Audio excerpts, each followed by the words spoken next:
This tutorial covers how to receive inventory in Channergy. If you did our previous tutorial on how to create a purchase order, when those items come in, it's time to receive them into your inventory. So if you come to the inventory button on the main menu and choose receive inventory and start a new session, you can choose a vendor to receive from. I'm going to use cell phones, etc., because I created a PO for them earlier in my example. And then I'm going to select just that one PO, which I could do from the pull down, or I can do it from here, which gives me a little bit more information. I can also do multiples. So if I wanted to receive two, I can. I can also receive one now and then receive the rest of it later. Maybe you got a partial shipment. But again, I'm just going to receive PO number 11 because that's the one that I just created. Channergy will remember what you ordered. And if you click receive all, it'll remember how many you have left to receive, which in this case is all of them. But I can change that. Maybe instead of 150, I only want to receive 50 of those. And there's multiple reasons to do that. Could be a partial shipment. Could be that you want to receive it to a different location. If you remember at the product screen, we have the ability to specify locations for where our products are stored. And the first location, the one you give a primary or one to, is going to be the default location where this is received to. I can, for a receive inventory session, change where that's going. So if I want to receive all of these to a loading dock or a different physical location, whatever I've set up, I can choose it here. So maybe I'm in warehouse 2 today and I just want to receive it there, or warehouse 2 staging area or bin, whatever locations you want to create. And then if I want, I can do another pass and receive again, just like we're doing this, just repeat the process and receive the other 100 to a different location. And in that case, I might receive it to warehouse 3. So break up your receipts to bring things into different locations if you need to change that. This is the cost. That's what I specified on the PO that I'm paying for it. Maybe it came in and it's a little bit more expensive, and I'm going to just take that so I can make that change. It also grabbed my percents that I had placed on the PO for my discounts, both a PO discount and then an individual line item discount. And again, you can change those if you need to. As you come over to the right, if you need these, you can specify admin overrides. So if your folks are receiving and they have to have an override, you can do that. We will automatically calculate shipping. I'll explain that in a minute and come up with an extended cost.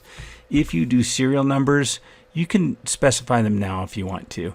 Most of the time, you only really care about serial numbers when you're sending items to the customer. But for some items, you want serial numbers because maybe putting them in a cage or something. So in that case, you click the serial numbers button and just start scanning or keying them in, and it'll create a lot of serial numbers.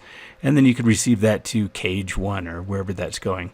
If you do lots, you can put in the lot number, the expiration date, and there's a note over here, which is just off the edge. So when you click, it'll show it to you. And then lots are also stored at the multiple locations level at the inventory level. So as you sell lots, we'll keep track of what order they went out on. If you need to recall them, you can get them. If they're expiring, reports can tell you, hey, either flash sale these are about to go, or you can donate them or destroy them. As you finish up, you make your other changes on these products. Maybe you got a forced item, you can indicate that here, either select it from the pull down or type it, the number that you got. And then come down below and put in your shipping tax and adjustment. So maybe one of these was broken, so I'm really just going to accept 49. So I have an adjustment here of -$7 because that's what it cost. If I had shipping on there and then tax, whatever that might be, Channergy will do a weighted allocation of these to indicate your cost at the product level. So this item, the cost is $6 because we got discounts. And then it'll get its weighted average percent of 550, this total.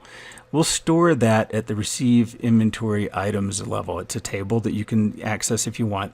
And Channergy knows when those items sell off. It's first in, first out by default. So your margins are going to be different for products you paid less for in the past and that maybe you paid more for now, etc. Or maybe shipping made a change to it, etc. So you have very granular control of what your costs are simply by receiving it here.